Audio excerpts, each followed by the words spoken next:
प्रदेश के मुख्यमंत्री ने भी कभी रायपुर के विजन पे कभी फोकस नहीं किया। राजनेता तो बदनाम है साहब। ये नेहरू और गांधी परिवार के आगे सोच ही नहीं सकती कांग्रेस। जब सिपाही और चोर एक साथ इकट्ठे हो जाए तो रखवाली कौन करेगा? तो उनकी बद्दुआएं तुम्हारे साथ आ गई और जनता ने इसलिए साए साए कर दिया आपको। आज हमारे साथ चर्चा करने के लिए राजेश मूणत जी। राजेश जी, बहुत स्वागत है आपका हमारे खास कार्यक्रम में। राजेश मूणत एक ऐसा नाम गलियों से निकल के प्रदेश के शिखर तक पहुंचा। कैसा सफर रहा? अच्छा सफर रहा है। 5 साल में ऐसा क्या हो गया कि लोगों का एहसास हो गया कि नहीं, फिर से वही आदमी चाहिए? जनता ने आजमाया और उनको समझ में आ गया 5 साल में किसी फोटोबाजी करने से कुछ नहीं होता। विपक्ष इस बात को लेके, उनके प्रमुख नेता राहुल गांधी अभी भी जातिगत जनगणना, जातिवाद की राजनीति, इस पे फोकस है। कांग्रेस पार्टी देश को हमेशा वोट बैंक बनाने के लिए ही लगी रही। राशन घोटाला आप ही ने उजागर किया था, मुझे याद अच्छे से।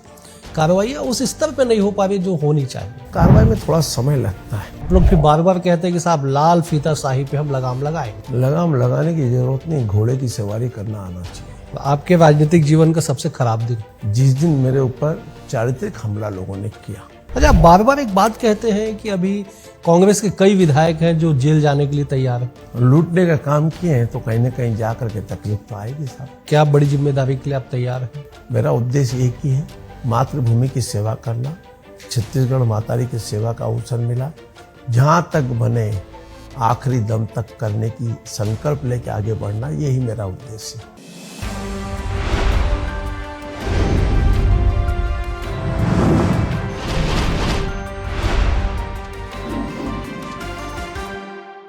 नमस्कार, BSTV के खास कार्यक्रम में आप सभी का स्वागत है। आज हमारे साथ चर्चा करने के लिए छत्तीसगढ़ के वरिष्ठ नेता, 15 साल तक छत्तीसगढ़ शासन में मंत्री रहे और मौजूदा समय वरिष्ठ विधायक राजेश मूणत जी। राजेश, बहुत स्वागत है आपका हमारे खास कार्यक्रम में। राजेश मूणत एक ऐसा नाम जो गलियों से निकल के प्रदेश के शिखर तक पहुंचा। 3 बार के मंत्री, कैसा सफर रहा? अच्छा सफर रहा है। सामाजिक क्षेत्र में काम करते करते राजनीति में प्रवेश। भारतीय जनता युवा मोर्चे के राजनीतिक जीवन के अंदर सन 1980 से मैंने अपने मंडल अध्यक्ष के रूप में काम करते करते प्रदेश अध्यक्ष तक रहा हूँ। जिला अध्यक्ष रहा हूँ, प्रदेश का मंत्री रहा हूँ, प्रदेश का उपाध्यक्ष रहा हूँ। 2003 में पहली बार विधानसभा का पहला चुनाव लड़ा था। उसके पहले कभी जीवन में चुनाव नहीं लड़ा।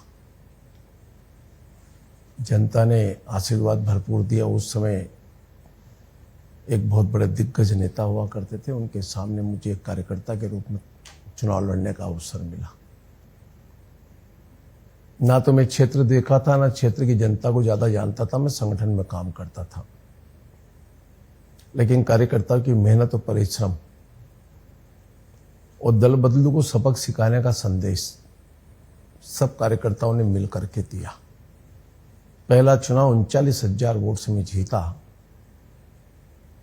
मैं वो जीवन का ऐसा कठिन परिश्रम मैंने कभी सोचा नहीं था कि 15 दिन के चुनाव में मेरे को, क्योंकि मेरे कभी जीवन के अंदर चुनाव की राजनीति में गया ही नहीं था। मैं संगठन का मूल कार्यकर्ता था, लेकिन मेरे कार्यकर्ताओं ने, मेरी पार्टी के वरिष्ठ लोगों ने मुझे मैदान में, फील्ड में कहा एक कार्यकर्ता चुनाव लड़ेगा और ये संदेश दिया कि भाजपा कार्यकर्ता बड़े से बड़े आदमी को भी राजनीति के दंगल में पछाड़ सकता है। नहीं, हमने देखा है कि वो सज्जन और वरिष्ठ नेता अब दुनिया में नहीं है, लेकिन उनके सामने लोग दंडवत होकर प्रणाम करते थे। ऐसा कद था उनके अपनी पार्टी में कार्यकर्ताओं के बीच में, और उन्हें आपने 39,000 वोटों से पटकनी दे दी। देखो, इसमें कोई दो मत नहीं। वो सम्मानीय नेता है, जनप्रिय नेता थे, जनता से जुड़े नेता था, इसमें संकोच नहीं। उन्होंने जो दल बदल किया और दल बदल करने के बाद में अपने आप को जनता से ऊपर जो समझने लगता है, तो लोकतंत्र में जनता का सबसे बड़ा स्थान है। यही जनता में राजा बनाती है, यही जनता में फकीर बनाती है। और इसलिए मेरे कार्यकर्ताओं ने, मेरा तो पूरा क्षेत्र देखा नहीं होने के बाद में मेरे कार्यकर्ताओं ने जिस लगन और परिश्रम के साथ मेहनत की, उसका आउटपुट भी आया और जनता का भरपूर सहयोग मिला कि दल बदल को सबक सिखाना। आपने कभी क्षेत्र देखा नहीं था, पहली बार इस चुनाव में उतरे और जीत के आए। अगले चुनाव में फिर आपका क्षेत्र बदल गया, परिसीमन हुआ, पश्चिम आ गए। ये पश्चिम उसी का एक पार्ट था। लगभग इसके अंदर 20 वार्ड थे जो पूरे ग्रामीण विधानसभा में थे। ग्रामीण विधानसभा का जो परिदृश्य था वो लगभग 4.25 लाख वोटर का था। 42 वार्ड थे,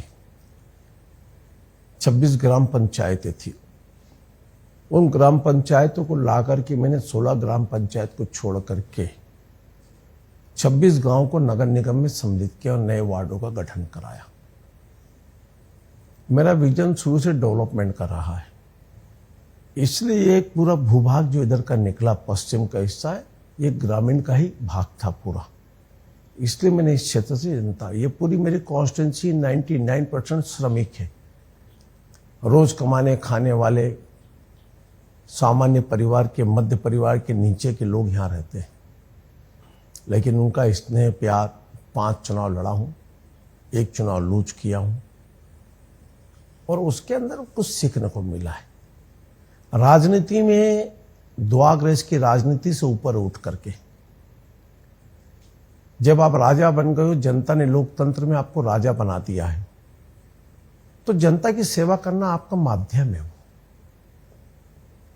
और उसको मैंने चुन करके मेरे क्षेत्र में जितना डेवलपमेंट हो सकता था, चाहे इंफ्रास्ट्रक्चर का हो, चाहे शैक्षणिक हो, चाहे मेडिकल फैसिलिटी में हो, चाहे युवाओं के हित में हो, या ऐसे कई चीजें जो शहर की एक ऊंचाई देने वाली हो, चाहे वो लाइब्रेरी हो, नालंदा परिसर हो, चाहे स्टेडियम हो, चाहे डीडी नगर ऑडिटोरियम हो या गार्डन हो, या शहर का चौड़ीकरण हो, फ्लाईओवर हो, अंडरब्रिज हो, व्यवस्थित तरीके से शहर का डेवलपमेंट एक विजन के साथ करना, ये मेरी शुरू से मानसिकता रही है और इसलिए उसमें मैंने कंप्रोमाइज भी नहीं किया और उसी चक्कर में मैं एक चुनाव भी हारा। क्योंकि मैंने समझौते की राजनीति नहीं की, मैंने डेवलपमेंट की राजनीति की। लेकिन वही जनता को जब लगा कि नहीं, इस लड़के ने, इस सज्जन ने रायपुर के विकास में अपना योगदान दिया है, तो जनता ने पुनः मुझे जनादेश दिया और मेरी कोशिश है इस शहर के डेवलपमेंट में अपना जो योगदान हो सकता है पूरा करूंगा। 5 साल में ऐसा क्या हो गया कि लोगों को एहसास हो गया कि नहीं, फिर से वही आदमी चाहिए? कोई काम करने के लिए एक सोच चाहिए, एक विजन चाहिए अपना। बहुत कुछ हो चुका था, उनका सब कुछ तो हो चुका, करना क्या अपने को। लोकतंत्र में जनता का बहुत बड़ा महत्व है और जब तक कार्बन कॉपी सामने नहीं रहती ना, तो ओरिजिनल कॉपी का पता नहीं लगता। और इसीलिए मेरे साथ में ये रहा है कि वो मेरे मित्र हैं, छोटे भाई हैं, जो कांग्रेस पार्टी से लड़े थे, वो 3 चुनाव लड़े मेरे यहां से और 1 जीते। ये रायपुर की राजधानी का पहला शख्स था जो लगातार कांग्रेस पार्टी की तरफ से 3 चुनाव लड़ा, नहीं तो आज तक कोई नहीं लड़ा। लोगों ने कहा चलो इनको भी देख लिया, कोई बात नहीं, एक बार इनको आजमा करके देख लें। जनता ने आजमाया और उनको समझ में आ गया 5 साल में किसी फोटोबाजी करने से कुछ नहीं होता। जनहित को आउटपुट चाहिए, दिखना चाहिए, वर्किंग दिखना चाहिए, या कोई ऐसा काम इन्होंने नहीं।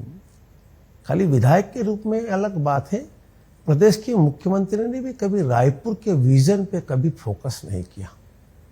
उनका रायपुर कभी एजेंडे में रहा ही नहीं।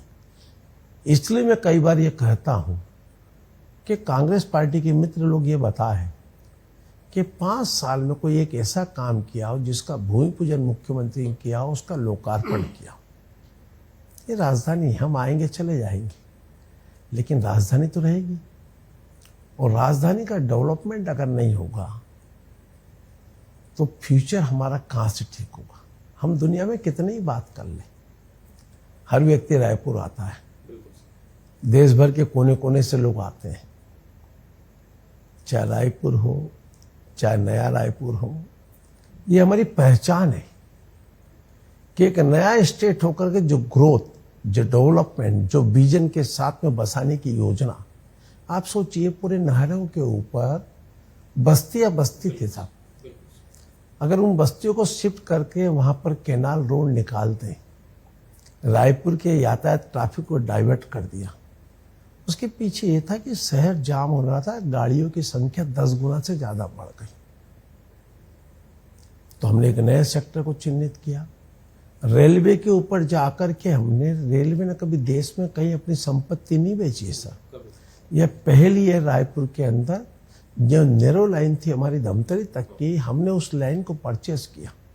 परचेस नहीं किया, उसके पहले हमने रेलवे स्टेशन से लेकर के तेलीबांधा तक ट्रेन ना आ जाए तो हमने तेलीबांधा में एक रेलवे स्टेशन बनाया ताकि गाड़ी वहीं से छूटे। ये ट्रैफिक जो बार बार हमारा वहां पर जाकर के जो गाड़ी रोकने के लिए हमारा बैरियर लग जाता था, तो उससे मुक्ति दिलाई पहले। फिर हमने रेलवे से आग्रह करके उस जमीन का प्रपोजल लिया। माननीय मोदी सरकार आने के बाद उसको हमने 700 करोड़ की डिमांड थी, धीरे धीरे करते करते 139 करोड़ में उस लैंड को परचेस किया। उसके बाद में सड़क विकास निगम माध्यम से, पैसा नहीं था साहब, हमने सीआरएफ का पैसा एडवांस मांगा, केंद्र सरकार से सहयोग मिला, नितिन गडकरी जी ने सहयोग दिया और उसके आधार पर हमने एक एक्सप्रेसवे तैयार किया। आज रायपुर में जो ट्रैफिक से बहुत कुछ राहत है, वो एक विजन के साथ डेवलपमेंट और चौड़ीकरण, इसके ऊपर हमने काम किया। इसलिए कोई भी काम फ्यूचर की दृष्टि से करना है, वो तात्कालिक लाभ के लिए करेंगे आप तो थोड़ी देर के लिए लाभ दिख सकता है, लेकिन फ्यूचर में नहीं है। जनता समझ गई कि 5 साल बाद हमको वही नेता चाहिए। आपकी पार्टी की 5 साल बाद फिर से सरकार बनी, सरकार नहीं समझ पाई आपकी उपयोगिता को। नहीं, ऐसा नहीं है। सरकार मेरी उपयोगिता को समझ रही है और मेरे लायक जो काम है वो देती है, मैं इस चीज को स्वीकार करता। देखिए, जिस दिन मैं पहली बार चुनाव लड़ा तब भी तो मैं नया था, एकदम नए। ठीक, कई लोग उस समय भी सीनियर थे मेरे, तो उस समय अवसर दिया कि नहीं दिया? पार्टी अवसर देती है। मैं तो पार्टी का ऋणी हूं साहब। एक सामान्य कार्यकर्ता से लेकर के इतने बड़ी पद तक मेरे को पार्टी ने ही पहुंचाया। मेरा कोई बैकग्राउंड नहीं है रायपुर, ना मेरा कोई खानदानी बैकग्राउंड है, ना जाति का बैकग्राउंड है मेरा यहाँ का, लेकिन ये कार्यकर्ता और ये जनता का प्रेम है। इसलिए मैं कहता हूं, मेरे को जो भी काम दे मैं लगन से उसमें अपने आप को पूरा झोंक देता हूं और आउटपुट लाने की पूरी कोशिश करता हूं। मैं ये नहीं सोचता कि ये काम छोटा है कि बड़ा। कोई काम करना है ना, काम छोटा बड़ा नहीं होता है। आपकी सोच, आपकी कल्पना और आपकी मेहनत उसका रिजल्ट लाती है। आपने जाति का जिक्र किया, विपक्ष इस बात को लेके, उनके प्रमुख नेता राहुल गांधी अभी भी जातिगत जनगणना, जातिवाद की राजनीति, इस पे फोकस है। देखिए, सामान्यतः कांग्रेस पार्टी देश को हमेशा वोट बैंक बनाने के लिए ही लगी रही। गरीबी के नारे लगा करके प्रधानमंत्री आवास के, कभी उन्होंने ये नहीं सोचा इंदिरा आवास, राजीव आवास। अटल जी थे जिन्होंने कल्पना के साथ में कहा नहीं, प्रधानमंत्री आवास योजना, सर्व शिक्षा अभियान, प्रधानमंत्री सड़क योजना। उन्होंने प्रधानमंत्री के नाम, कौन प्रधानमंत्री का किस पार्टी का रहेगा, लेकिन नाम स्थायी। कांग्रेस ने जाति वर्ग समाज को बांटने का काम किया और ये दिखता है, इतिहास है। कभी जाके जामा मस्जिद के अंदर फतवे जारी कराते थे, कभी अंबेडकर के नाम पर बातचीत करते थे, लेकिन अंबेडकर के अनुयायी नहीं बन पाए। ये नेहरू और गांधी परिवार के आगे सोच ही नहीं सकती कांग्रेस, और इसीलिए कांग्रेस सिर्फ छत्तीसगढ़ विजन पर भी आप विचार कर लीजिए। कांग्रेस पार्टी ने क्या दिया छत्तीसगढ़ को? कौन रहा छत्तीसगढ़ के अंदर? अगर देश की आजादी के 77 साल के बाद में भी 66 साल तक कांग्रेस पार्टी की सरकारें काम कर रही है साहब। बस्तर में मनसुख राम सोडी जी रहे, ठीक, क्या बस्तर के अंदर इतने धुर में कभी वहाँ के स्वास्थ्य सुविधाओं के लिए कि कभी कोई कांग्रेस ने काम किया? ये तो भाजपा की सरकार आई तो मेडिकल कॉलेज और संभाग मुख्यालय बना है साहब। आपने हमेशा वोट बैंक के रूप में लोगों का उपयोग करने का काम किया। लेकिन बार बार ये बात, आपने महताबी बंधन का जिक्र किया, स्क्रूटनी की बात कही जा रही है कि साहब स्क्रूटनी होगा उस पर, बहुत सारे अपात्र हैं, उन्हें पात्र बना दिया गया चुनावी लाभ के लिए। अब तो सारे चुनाव भी हो गए छत्तीसगढ़। देखिए, ऐसा कहीं नहीं है, उसमें स्पष्ट प्रावधान है। जो इनकम टैक्स पे ही है, जो सरकारी नौकरी करते हैं वो कहीं नौकरी करते हैं, अगर कोई गलत है उसने आवेदन दे करके लाभ लिया है तो उससे वंचित है। लेकिन स्क्रूटनी की परिभाषा ये नहीं कि जो उसका हकदार है उसको आउट करना। ये सामान्य प्रक्रियाओं में है। तो ये कोई इसको लेकर देखो, पॉलिटिक्स जिसको करना है वो हर चीज में नेगेटिवपन खोजेगा, और विपक्ष का काम ही यही है, करना धरना कुछ नहीं है। अवसर मिला तो काहे नहीं करे हो आप। छत्तीसगढ़ सरकार को केंद्र सरकार ने प्रति व्यक्ति कोविड काल में प्रति व्यक्ति 5 किलो राशन दिया था। अगर किसी घर में 2 व्यक्ति है तो 10 किलो मिलेगा, 3 व्यक्ति तो 15 मिलेगा, 4 है तो 20 मिलेगा। मिला कहाँ? 25 मिलेगा। कहाँ मिला? हाँ वही ना, कि जब 1 व्यक्ति 2 व्यक्ति 3 व्यक्ति के राशन कार्ड थे, उनका राशन छत्तीसगढ़ सरकार खा गई। जब गरीबों के हित की चिंता करती हो तो गरीबों का ये राशन कार्ड और उनका बना हुआ उसको हक क्यों नहीं दिया आपने? इसीलिए गरीबों के राशन पे डाका डाले हो तो उनकी बद्दुआएं तुम्हारे साथ आ गई और जनता ने इसलिए साए साए कर दिया आपको। कार्रवाइयां नहीं हो रही है। शुरू में लगा कि कार्रवाइयां होगी, लेकिन राशन घोटाला आप ही ने उजागर किया था, मुझे याद है अच्छे से। कार्रवाइयां उस स्तर पे नहीं हो पा रही जो होनी चाहिए। देखिए, सब चीजें जब कोई चीज का अध्ययन करते हैं तो उसकी सब चीजों का एनालिसिस किए बिना अनौपचारिक रूप से हम बोल दें ऐसा कर दे, उसको सस्पेंड कर दो, वो थोड़ी देर के लिए। उसके तथ्य के साथ में उसकी पूरी जानकारी, किन किन चीज़ों में कहाँ किन किन चीज़ों में गड़बड़ी है, उसका विश्लेषण करेंगे। क्योंकि किसी भी व्यक्ति के खिलाफ में कार्रवाई करोगे वो कल कोर्ट जाएगा, तो कोर्ट में जाएगा तो आपको दस्तावेज प्रस्तुत करना पड़ेंगे। उसने कहाँ किन किन चीज़ों में गड़बड़ी की है वो सब चीज़ें करना पड़ेगी। तो सुनवाई चल रही है, विधानसभा की कमेटी बनी हुई है, कमेटी के सामने प्रस्ताव आया है। एक एक चीज का विश्लेषण करने के बाद कार्रवाई में थोड़ा समय लगता है। मैं इस बात को बिल्कुल, मैं सरकार में था नहीं था तब भी बोलता हूँ इस बात को, क्योंकि जो प्रक्रिया है उस प्रक्रिया के बाहर जाके आप कुछ कर दोगे थोड़ी देर के लिए और कल वही वापस आ गए बहाल होकर के, तो क्या रहा साहब आपका? आए हैं लोग, बड़े बड़े अधिकारी आए। इसलिए कह रहा हूं ना कि जिन लोगों ने, इसीलिए कोई भी चीज ठोस प्रूफ के साथ, दस्तावेज के साथ ठोस कार्रवाई होना चाहिए। और मैं तो इसका पक्षधर हूं, चाहे कोई कितना भी बड़ा व्यक्ति क्यों नहीं है। जिन जिन लोगों ने इस प्रकार की योजनाबद्ध तरीके से छत्तीसगढ़ की जनता का पैसा लूटने का काम किया, उनको तो कम से कम जितनी कठोर से कठोर कार्रवाई करना चाहिए। कन्विक्शन रेट बहुत कम है ऐसे मामलों पे कि सजा हो जाए। ट्रायल चलते हैं सालों साल, उसके बाद भी सब खत्म हो जाता है। देखो, कई चीजें न्यायपालिका के ऊपर भी डिपेंड है। कई चीजें जो प्रोसीडिंग होती है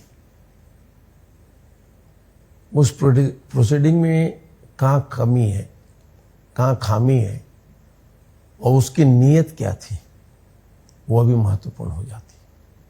मैंने कहा ना, मेरे से कई उदाहरण है मेरे पास, जिन उदाहरणों के साथ में विधानसभा के अंदर कमेटी के अंदर एक विषय मैंने कहा, उसके पहले उठाया। आपको पूरे प्रदेश की राशन दुकान में इंस्पेक्टर को हर महीने जाकर के स्टॉक मिलाना, रिपोर्ट देना। साप्ताहिक मीटिंग कलेक्टर करता, मंथली मीटिंग करता ना। 1 महीने का स्टॉक नहीं मिला, 2 का नहीं मिला, 3 का मिला, 4 का मिला, तो फूड इंस्पेक्टर के ऊपर कौन बैठा है? कलेक्टर। कलेक्टर क्यों नहीं किया उसके ऊपर? उसको नोटिस क्यों नहीं टिकाया? डायरेक्टर सेक्रेटरी बात में आते हैं। आप जिले के राजा हैं, आपके अगर जिले की गतिविधियों में 19-20 है तो आप क्या कर रहे हैं? मैं से एक सज्जन ने बोला है कि मैं मंत्री था, तो भाई साहब ये चलते नहीं, मैं क्या नहीं चलती, बता क्या करना करे। भाई साहब वैसा अपन कुछ कर नहीं सकते, मैं क्या नहीं कर सकता, नोटिस दे सकता ना, जाके जांच कर, और जांच कर में जो कमियां आए उसको उठा के अपना कितना ही बड़ा सीनियर अफसर हुआ, नोटिस का रिप्लाई देने का मंत्री को पावर है। आप उसको दो, वो रिप्लाई देगा, और अगर रिप्लाई ढंग से नहीं देता है तो सीएस को लिख करके भेज दो। सीआर लिखने का पावर सीएस के पास है। ये मिलकर के गिरोहबंदी जो करते ना, उस सिकड़ी को तोड़ना उतना ही आवश्यक है। राजनेता तो बदनाम है साहब, हर चीज में राजनेता ऊपर है, लेकिन जब जितना पढ़ा लिखा समझदार सुलझा हुआ आदमी अगर सचिव और कलेक्टर और डायरेक्टर के रूप में बैठा है और उसके अधीनस्थ अगर इस टाइप के काम हो रहे हैं तो रिस्पॉन्सिबिलिटी किसकी बनती है? पहले मंत्री आर्डर नहीं निकालता है साहब, चीफ सेक्रेटरी निकालता है, सेक्रेटरी निकालता है, कलेक्टर निकालता है।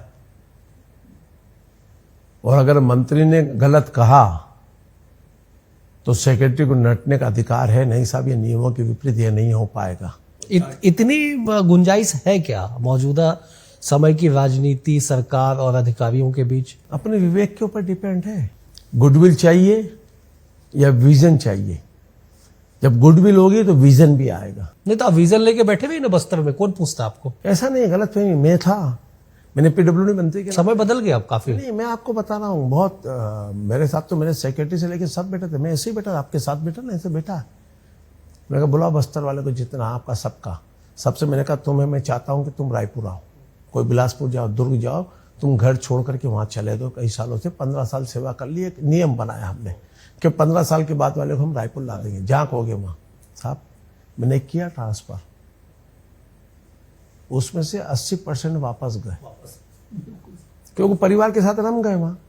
कई चीजें ऐसी हैं जब घर बार छोड़ो 2, 4, 5 साल तकलीफ होती है उन लोगों को, लेकिन जब उनका सब सेटलमेंट हो गया वो सब उनको तो रह रहे। अच्छे अफसर भी है, काम करने वाले, ऐसा नहीं है। मैं तारीफ करता हूँ कई अफसरों की जिन्होंने शहर के अंदर नहीं प्रदेश के अंदर एक विजन के साथ काम किया। पढ़ाई तो सबकी है ना भाई, सब सीनियर अफसर बन के आए, IAS है सरकार के, सब कुछ। तो उनका विजन कहां जा रहा है? क्यों गिने चुने चुनिंदा फर्स्ट आते हैं? कई सालों की तपस्या के बाद में कोई सीनियर मोस्ट IAS बनता है साहब। तो उसने क्या किया? क्यों प्रयास जैसी संस्था खड़ी हो सकती है आदिवासी वनांचल क्षेत्र में बच्चों को पढ़ने के लिए, वहां ट्रेनिंग देने के लिए क्यों कर सकते हैं ऐसी चीज?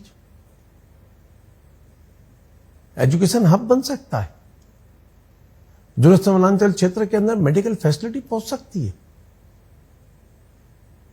अच्छे स्कूल बन सकते हैं, शहर सुंदर हो सकता है।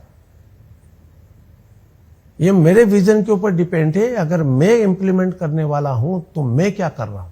सारे पढ़ लिख के आते हैं, IAS क्रैक करके आते हैं, IAS बन के आते हैं। जिम्मेदारी मिलने के बाद थोड़ा नियम दोनों बदल जाते हैं और आप लोग फिर बार बार कहते हैं कि साहब लाल फीता शाही पे हम लगाम लगाएंगे। लगाम लगाने की जरूरत नहीं, घोड़े की सवारी करना आना चाहिए। बाबूलाल गौर ने एक बात कही थी 1990 के अंदर कि घोड़े की सवारी करना आना चाहिए। घोड़े पे बैठ गए हो तो उसकी लगाम पकड़ना आना चाहिए। बस इतना ही कहूंगा मैं।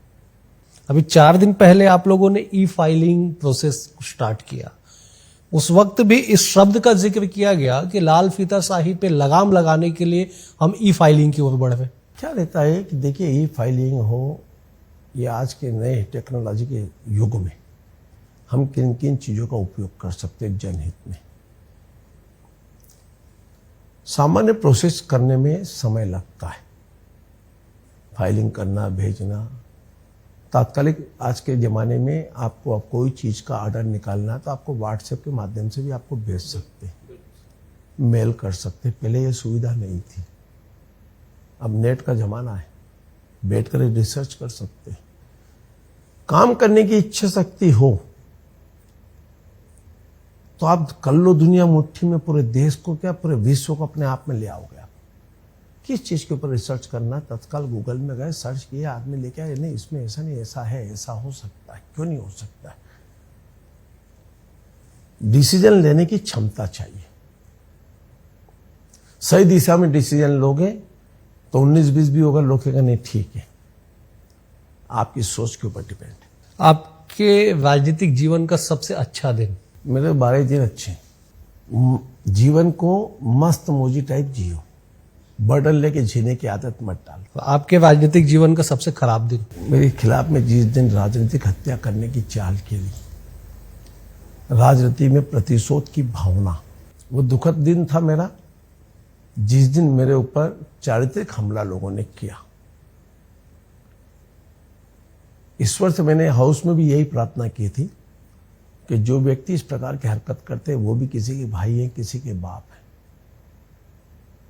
ऐसा काम ना करे कि उनके बच्चों को वो जीवन के अंदर उसका उत्तर देना पड़े। लेकिन आज सब बाहर घूम रहे मजे से, बड़ी बड़ी गाड़ियां, बड़े बड़े कोठे। ऊपर वाला देर है, अंधेर नहीं है। भगवान ऐसी मार मारता है कि आप और हम भी नहीं समझ पाते। मैं उस पर ज्यादा विश्वास करता हूँ। अपने कर्म पे विश्वास है, वो कर्म भाग्य का उदय करता है। अच्छा, बार बार एक बात कहते हैं कि अभी कांग्रेस के कई विधायक हैं जो जेल जाने के लिए तैयार हैं। कांग्रेस पार्टी ने योजनाबद्ध तरीके से एक कागज बना करके किस योजना में कहां से पैसा निकलेगा, जब सिपाही और चोर एक साथ इकट्ठे हो जाए तो रखवाली कौन करेगा? शासन प्रशासन, शासन में बैठे हुए जितने वरिष्ठ अधिकारी, कोई भी A to Z वो रखवाला है, नियम कानून का जानकार है। और वही अगर उसके अंदर इन्वॉल्वमेंट हो जाए और ऐसे नियम कानून लागू कर दे जो स्टेट के अंदर कभी रहे नहीं,